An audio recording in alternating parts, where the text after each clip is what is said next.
Do you want to learn the exact strategies that you can use in the year 2022 in order to drive business as a new real estate agent? That's what we're discussing today. We have 8 tips for you, and then we have a final bonus tip. It's a little bit different, but it seems to be working extremely well in this market.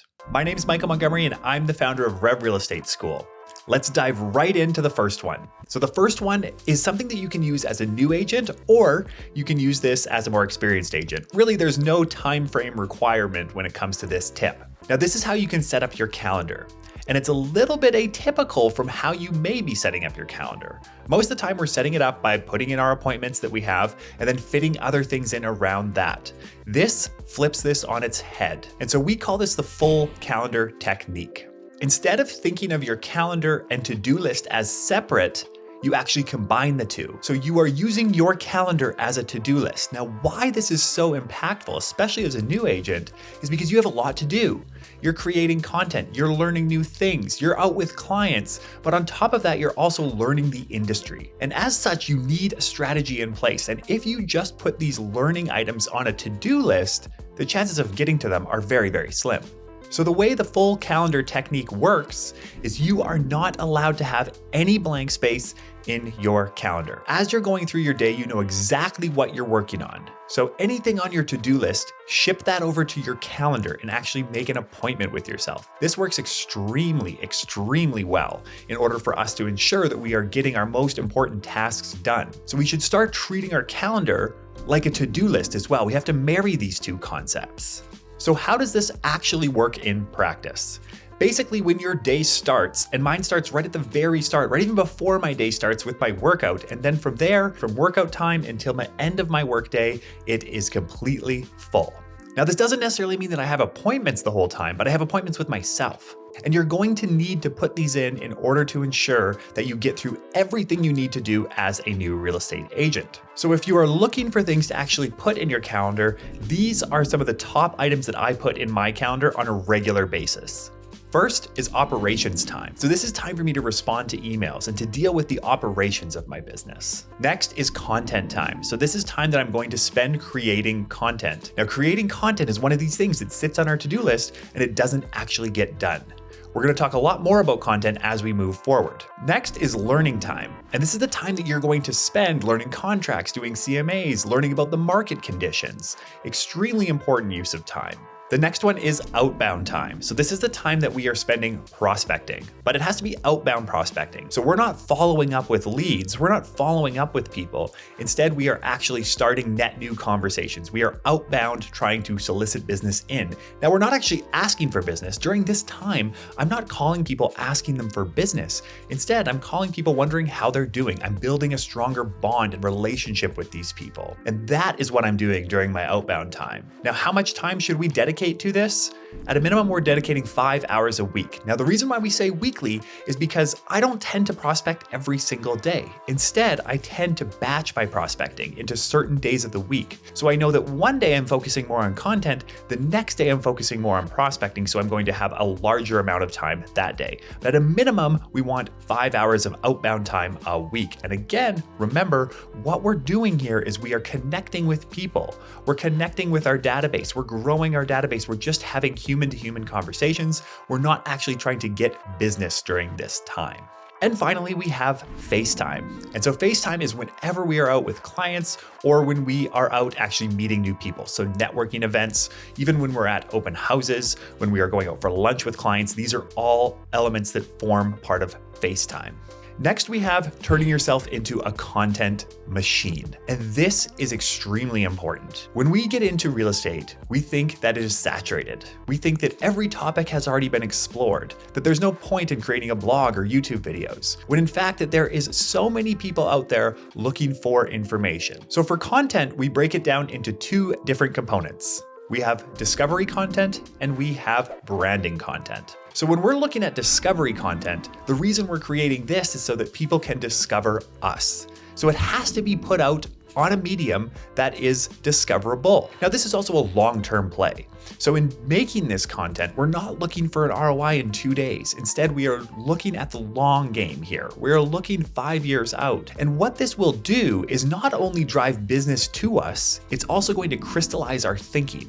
And so if I'm writing a blog post around the top communities in my city, then what I'm going to have to do is I'm going to have to research those communities. I'm going to have to understand the average prices. And so by creating this content, not only is it discoverable by others, but we're also improving our ability to sell real estate. Now, what are some examples of this? And what are the mediums that we should use? Well, really, there's just a few. We should really think of discovery by way of where people are typing something in or where there's an ability for us to get in front of people that we don't already know. For example, YouTube. Creating video content is absolutely key, and it's a great way to be discovered. The next is blog and SEO related content. So this again is a long-term play, but by building this, we're crystallizing our thinking, and then we're also driving leads for our future self down the road. The other option you could choose is TikTok. So TikTok is great for discoverability in 2022, and that's because of this whole For You feed, and because the algorithm is so great that it's recommending content. So understanding TikTok and using that as a discovery platform is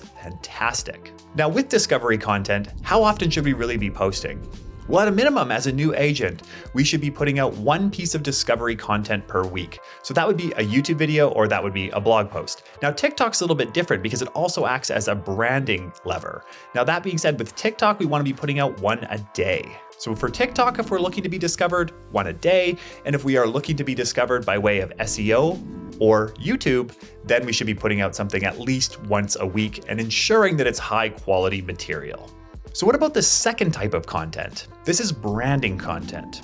And now when we're creating branding content, what we're trying to do is the people that already know us or that follow us, we're trying to remind them that we're in real estate. And we're also trying to engage with them and to create more of a bond. So these would be platforms like Instagram and Facebook and LinkedIn, where people have to be following you in order to see your content. And now the thing about this is it's less discoverable. So we're not actually creating content for people to discover us.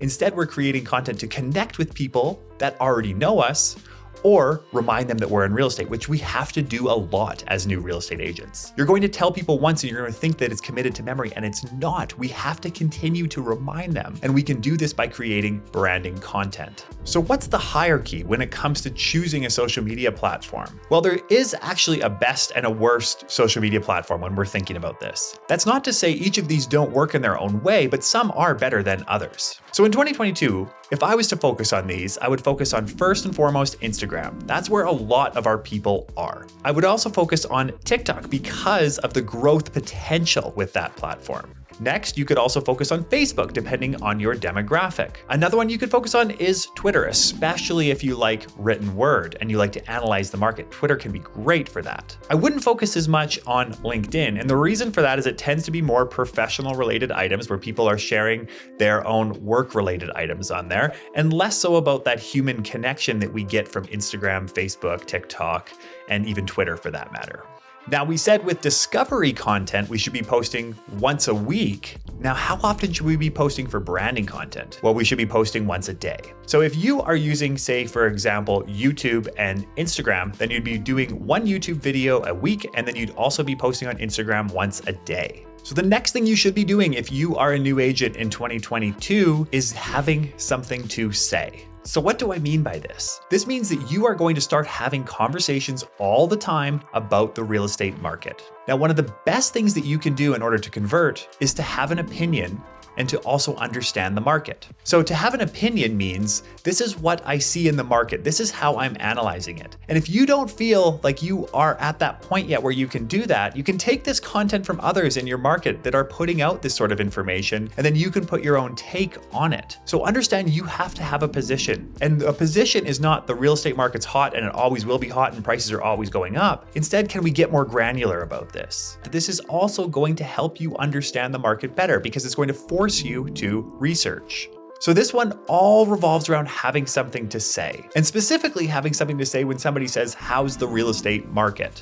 What we're talking about here is if somebody asks me how's the market, I'm then going to dig in a little bit deeper and I'm going to find out which part of the market they are most interested in. Is it condos? Is it single family? Is it luxury? Because these are all going to behave differently. Are they interested instead on what's happening in their hyper local area? So I'm actually going to take their question, I'm going to ask them a question about what segment of the market most interests them. And then how can we continue to build our understanding so we can answer this question well? Well, practice CMAs and previews, as well as following sale prices is key. So previewing listings, we're actually going through listings that are on the market. This is a great way to learn. Also, just generally speaking, tracking sale prices. And finally, doing CMAs. Now, the thing about practice CMAs is they do take some time. So I don't find that it's worthwhile to just do them all the time out of the blue. Instead, when I have a buyer looking for a particular property, I'm doing CMAs on those properties as I'm going through them. And that is helping me understand the market as well as do something that is actually impactful for my current buyers. Next, we have to build your database. Now, building your database in real estate is honestly everything. And email capture is everything. And being able to communicate with these people is everything. And so we do not want to make the mistake of trying to build our database 5 years, 6 years, 10 years down the road. Start now, even if it's 1 or 2 people off the start. That's perfectly fine. Now, all you're going to do for this is you are going to get a CRM. There's a ton of different CRMs out there. You're going to put in all the people that you know. And the way that you can do this is you can actually go through Instagram, you can go through Facebook, you can look at your friends, and then from there start adding people in that you know. Now, we're not going to necessarily reach out to them yet, but what we're going to do is we're going to put them all into our CRM. And then we also have to have a way of capturing new people. So on our website, we should have some pop-up. Now, the pop-up that I use, we'll have it down in the description, is ConvertKit, and people can just basically opt right in and it goes right to my email newsletter list. This helps build my database. Now, the pop-ups on websites I find to be very, very effective, but we have to be trading something. So I tend to not just have a pop-up where it just asks for their email. I'll tend to also have a trade. And so this is where we're getting into lead magnets. And so lead magnets, basically we're trading an email address for something that's high value. And so think about something that could be high value in your market. If you need some ideas, think about how to buy a home in your city, how to sell a home in your city, top communities in your city, things to watch for when buying in your city.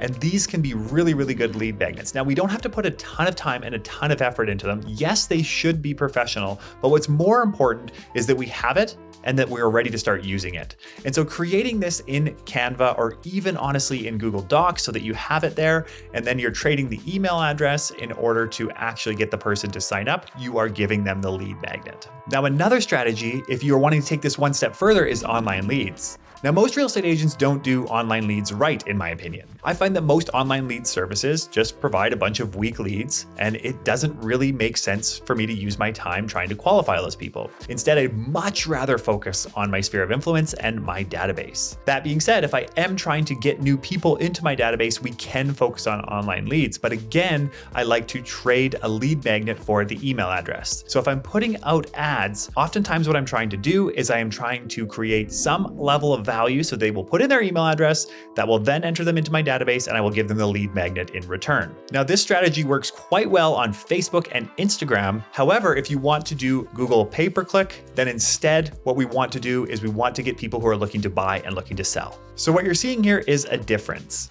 The lead magnet tends to be a piece of information that is high quality for them. Who knows where they're at in the buying journey? However, if I am doing Google pay-per-click, I want to get seller leads and buyer leads, and that's because they're typing that directly into Google. So Google leads tend to be stronger and tend to be further along down the buying journey than typical Facebook, Instagram leads. So Facebook, Instagram leads, I tend to just want their email address and nurture them over time. Google pay-per-click leads, I'm actually trying to get them so I can convert them. Next, we have talk to busy agents. Now, so many new agents don't do this, and it is a total missed opportunity. You have busy agents in your market and in your office who currently have a surplus of leads that they cannot service. A lot of busy agents have this. You as a new agent can go up to them, get to know them, also compliment them on the amazing business that they've built, start to form a personal relationship with them, and offer to handle their B, C, D leads, and then pay them a referral. Now, what I'd suggest here is letting them know that you are going to do an amazing job of these leads so they're just not wasting them, and also offering a higher than normal referral fee. So most of the time in real estate, it's a 25% referral fee. Offer 30%, so offer them more for these leads because you are going to go through this list of leads, you're going to try and convert them, and they need to see a return. Now, the thing about this strategy is you have to let that agent know you're going to take great care of them. So the way that you do this is you follow up with that agent. So when that agent sends you a lead, from there, you're going to update them on how that's going. You're going to update them on a regular basis, and you're also going to thank them. And then from there, you're also going to try and spend time with them if they need anything. So if you can use your time and they are able to offload tasks to you, that is also extremely valuable. So what's an example of this? You sitting in open house for them, you dropping off a lockbox for them. So offer your time in order to learn from them as well. So not only will they provide you with leads, but you'll also be able to learn from them, which is honestly probably more important than most leads. Next, we have network. Now, this isn't anything new, but a lot of times as agents, especially newer agents, we tend to avoid it. And we tend to think that all the leads are going to be online and going to be on social media. Social media, like we discussed this whole concept of discovery content and branding awareness content, that's great. We can still build that, but we also need to network face-to-face. And this can be a way that you can grow your business extremely quickly. So as a new agent, what I would suggest is trying to get to 3 events a week. Now, of those events, they need to be with people. So a lot of times when we're thinking of networking, sometimes we're thinking of doing very, very small groups, and there's nothing necessarily wrong with this. But in an ideal world, we are seeing a group of people and we are seeing them on a repeating basis. So what are some examples of this? Well, first off, and knowing that this is where you should be going, is going to any business-related networking events in your city.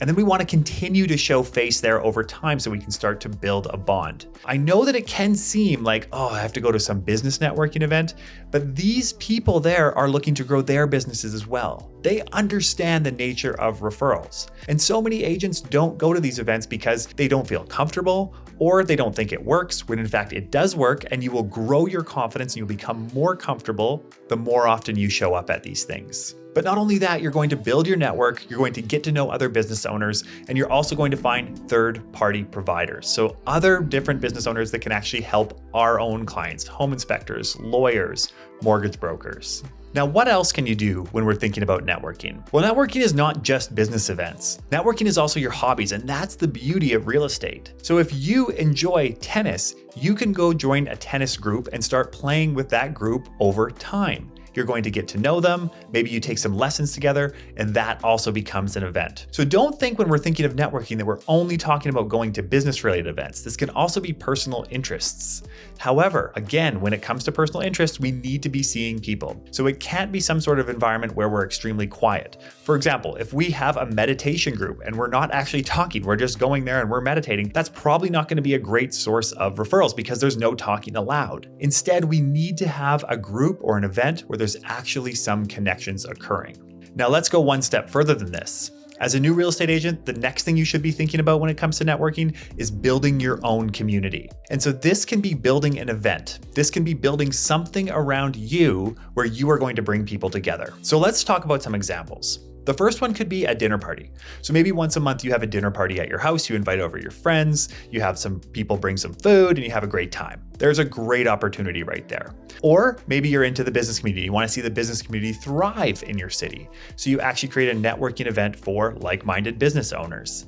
These are all really, really good strategies. But what is at the heart of this is you. You are creating a group around you. When you do this, people will look to you as a leader. And then from there, you're going to be a leader in this group. And so they're going to just naturally assume that you're also a leader in real estate, which you are. If you are doing this, you are doing more than 99.9% of other agents out there. So you will get what 99.9% of other agents won't get. The final concept when it comes to networking is understanding that we need to have one-to-one interactions. So as we get to know people at these networking events, when we're playing tennis or otherwise, we then need to turn those relationships into one-to-one. What we do there is we go out for coffee, we go out for lunches, and we basically have one-to-one conversations with these folks. And so aim to have 2 lunches or coffees or drinks a week. So we're looking for 2 one-to-one interactions, and then we're also looking for 3 events as a new agent. Yes, it's time consuming, but this is also such a great way to build your business, build your network, and you will see yourself thriving in a few years' time if you do this consistently. The next tip is differentiation. Now, when you're thinking about differentiation, you don't have to nail it right off the start. Instead, you just need to start thinking about choosing a niche. Now, for most agents, and this is still the best strategy, is make it local. And so that's geofarming, farming a certain area. Now, it will take a year's time before you end up seeing any ROI, but it is time and money well spent. And choose an area strategically. Choose an area where there's not necessarily another agent who already owns that market and where there's reasonable turnover. Typically, I'm looking for about 4 to 5% of the homes that are turning over. And then we want to start to market to them at least on a monthly basis. Now, again, what we're doing here, very similar to the discovery content, is we are basically rewarding our future self. That's a great way of thinking about it. We're rewarding our future self to actually come back, and this is where the leads will come from in a year's time. The other piece of differentiation, and we will actually have a video linked up in the description where you can actually go and learn more about differentiation, is as there's more and more agents coming into the market, we need to separate ourselves. Understanding differentiation, especially as a newer agent, and understand it's not written in stone. You can change your specialty, you can change your geofarm, but just start doing it from the beginning. The next tip, and you've heard this before, but it's open houses. Open houses are something that a lot of agents just say, they don't work anymore. When in fact, not only do they work, they're going to improve your ability to be a realtor. You're going to have to research the property. You're going to have to understand the property. You're going to have to understand the comparables. And then when you go to the open house, you're going to be having conversations with buyers. Yes, some of them will already be represented or won't be looking for representation or way too early to even be talking to an agent, but you're having real estate related conversations, which improves your skill. Do a minimum of 3 open houses a month.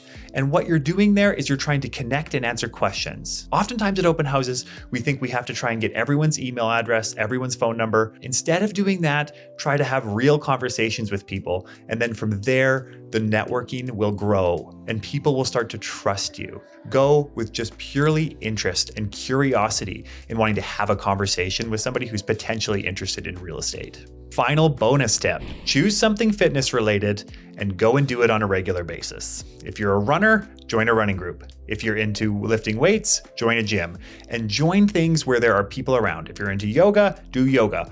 Do something fitness related and do it around people and do it on a regular basis. Now, why am I saying fitness? First off, when we are doing something fitness related, typically our endorphins are higher and we tend to be a little bit more social, and so do others. And so what this actually ends up leading to is great conversations. Oftentimes through fitness is where we end up making some of our best connections and some really good friends. Not only that, it's healthy, it makes us feel better, it improves our confidence as new agents, and that's what we need. And so using fitness not only actually improves our health, it actually improves our network and our ability to sell. What I suggest here is no matter what it is or whatever sort of fitness that you are interested in, try to choose the upper echelon. So what I mean by this is if you are joining a gym, try to not just join the gym just because it's nearby, choose a gym strategically. So where are your ideal customers hanging out? If you are looking for higher net worth customers, then we should be joining a gym where these people are. It's a fraction of the cost that it would be to actually try and solicit business from these people, but instead we're having conversations with these people on a daily basis, and we're also starting to create familiarity. So using fitness as a way to grow your business can be an absolute game changer, not only for your health, but also for your network. Thank you very much for watching this video. Let us know if you have any questions in the comments below. Thanks so much, and we'll see you in the next lesson.